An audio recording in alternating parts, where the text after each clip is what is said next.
त्वयि सति परमात्मन्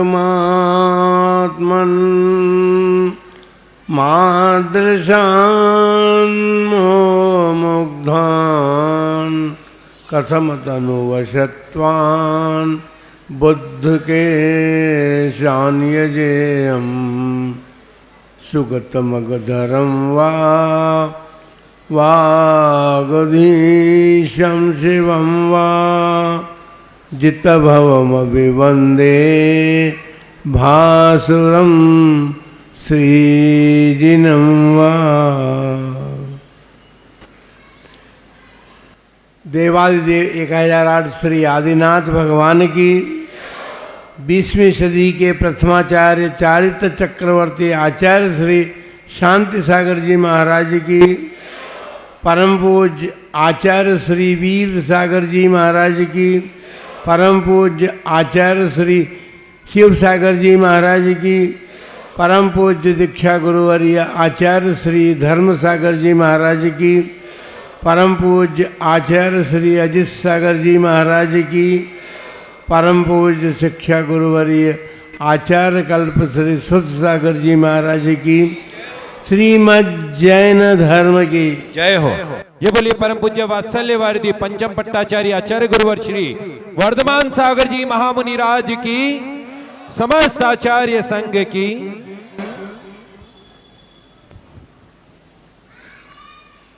सौभाग्य जब जगता है जब अच्छी वस्तु की प्राप्ति होती है,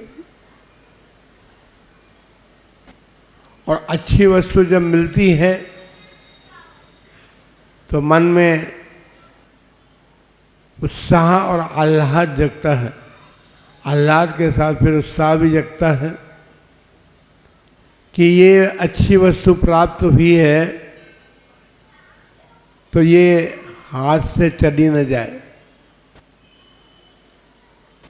जब टोंक जिले की बात हमने अपने मन से कही कि भाई अब की चातुर्मास तो हम टोंक जिले में करेंगे। अभी भी टोंक जिले में कर रहे हैं, चिंता मत करो। हाँ, टोंक का चातुर्मास टोंक जिले में हो रहा है ना, यही बात है। टोंक जिले का प्रमुख नगर टोंक है, इसलिए राजधानियाँ जहाँ भी हैं वो प्रमुखता को प्राप्त होती है, और हमने टोंक जिले की राजधानी टोंक को बनाया है, इसलिए हमने यहाँ चातुर्मास किया। बंधुओं,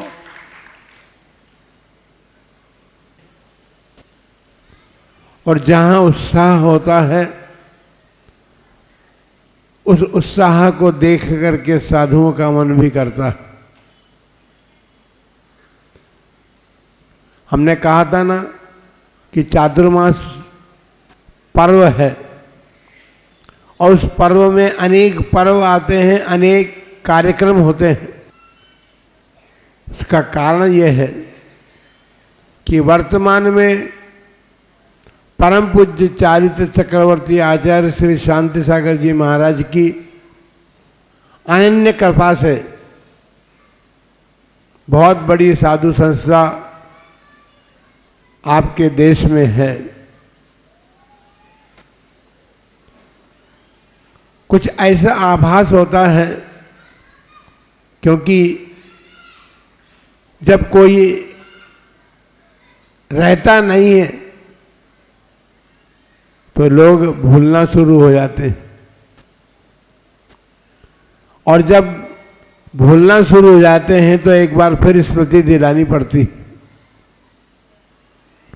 आपको 1970 का चातुर्मास याद है, लेकिन आचार्य श्री शांति सागर जी महाराज भूल चुके हैं आप। इसलिए इस चातुर्मास में परम पूज्य प्रथमाचार्य चारित्र चक्रवर्ती हमारे प्रथम आचार्य थे दिगंबर समाज के,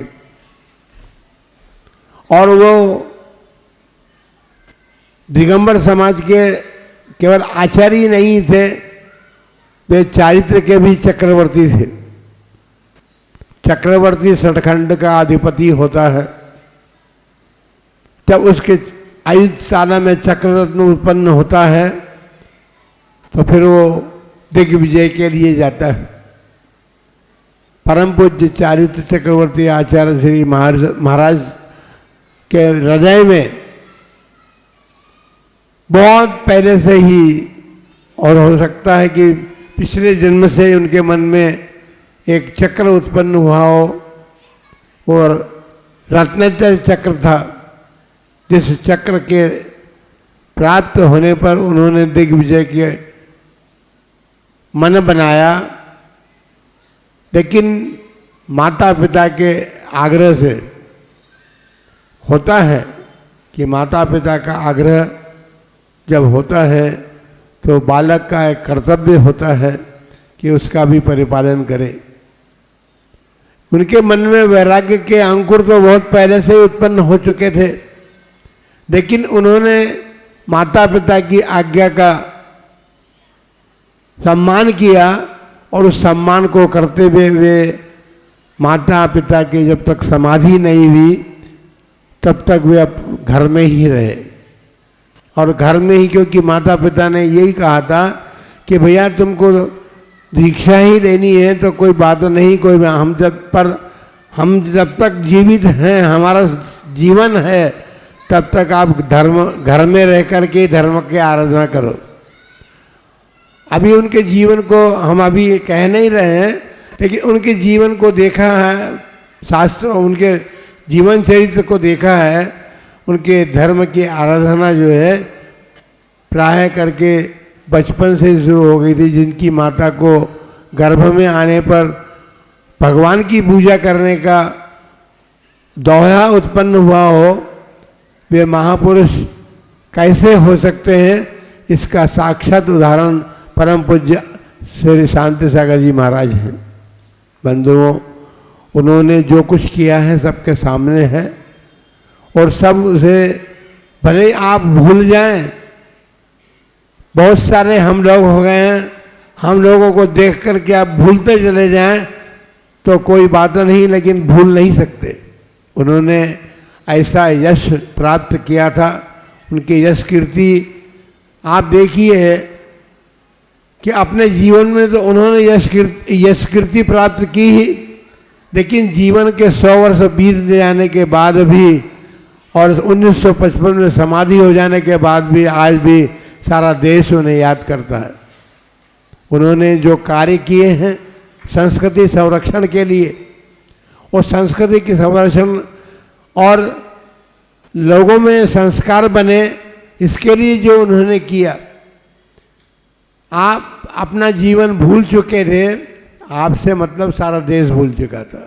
अभिमान मात्र हो सकता है, उसकी भूल हो सकती है, क्योंकि श्रेष्ठ और ज्येष्ठ तो जो है गुणों से बनते हैं। श्रेष्ठता गुणों से प्राप्त होती है, और इन वितराग भगवान में वो गुण प्राप्त हुए थे। हमने अपनी आराधना अर्चना करने के लिए, क्योंकि साक्षात हमें तीर्थंकर प्राप्त नहीं है, ये हमारा दुर्भाग्य है, लेकिन ये सौभाग्य है कि हमें वो विधि प्राप्त हुई है जिस विधि के माध्यम से इन प्रतिमाओं में भी उन गुणों का आरोपण करके हम साक्षात भगवान के दर्शन और पूजन करते हैं, आराधना करते हैं। तो इसलिए तोई सदी परमात्मन, आपके रहते हुए भगवान, फिर मैं अपने जैसे, क्योंकि मैं मोह से ग्रसित हूँ, मुझ में मोह आकंठ भरा हुआ है, और मोह से ग्रसित मैं आपके रहते हुए मेरे जैसे लोगों की सेवा और आराधना और अर्चना कैसे करूं।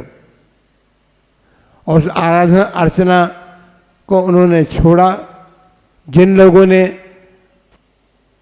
आराधना अर्चना अपने जैसे लोगों की कर रहे थे, परम पूज्य चारित्र चक्रवर्ती आचार्य श्री शांति सागर जी महाराज जैसे नररत्न उत्पन्न हुए, जिन्होंने सारे कर्नाटक प्रांत में उस भूल को, जो श्रावकों की भूल थी, उसको सुधारने का प्रयत्न किया।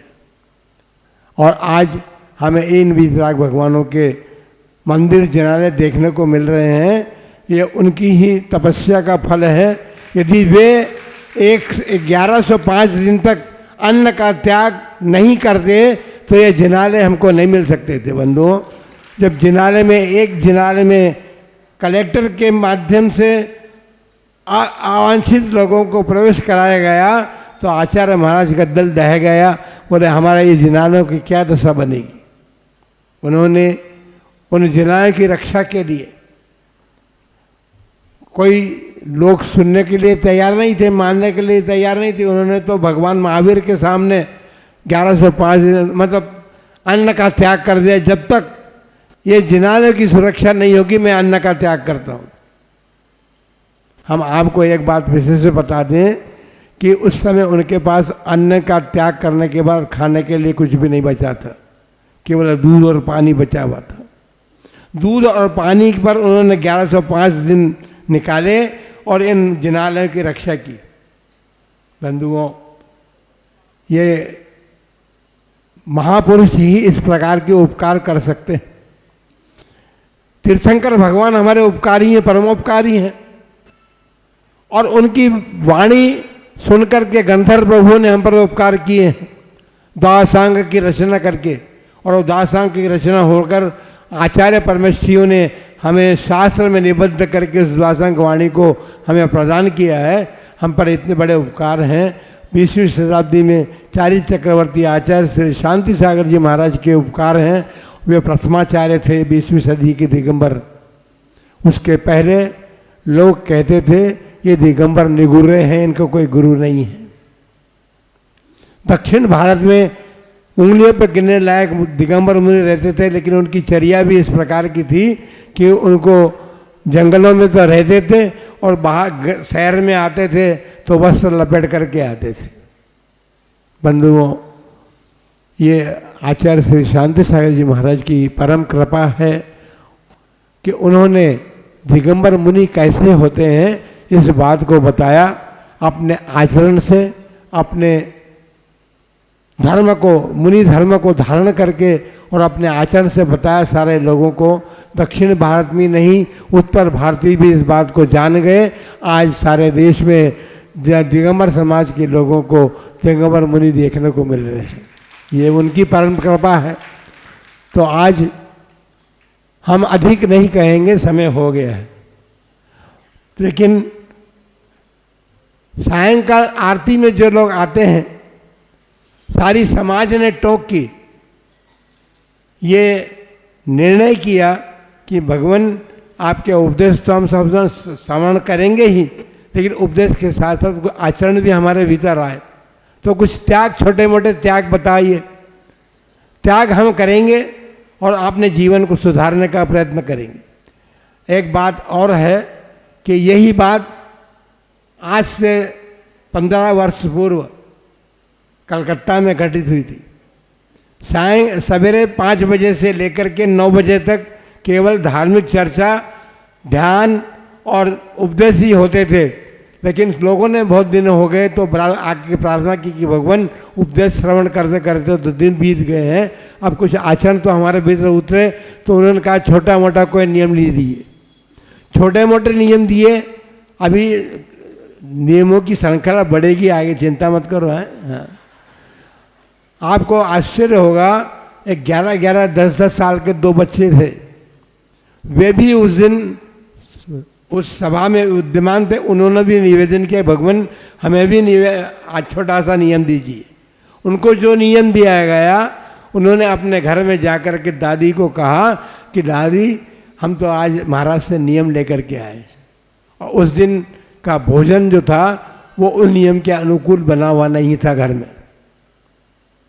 दादी ने कहा कि चिंता मत करो, मैं तुम्हें नया भोजन बना करके खिलाऊंगी। तुमने नियम लिया, बहुत अच्छी बात है आपने नियम लिया, लेकिन आज वो बालक 28 बरस के हो गए हैं करीब। जब वो कॉलेज पढ़ करके, शायद हमको पता नहीं है, दादी तो आती है, प्रतिवर्ष आती है, 2-2 महीने यहाँ आकर के चौके लगाती है और गुरुओं के सानिध्य में बैठ कर ज्ञान प्राप्त करती है।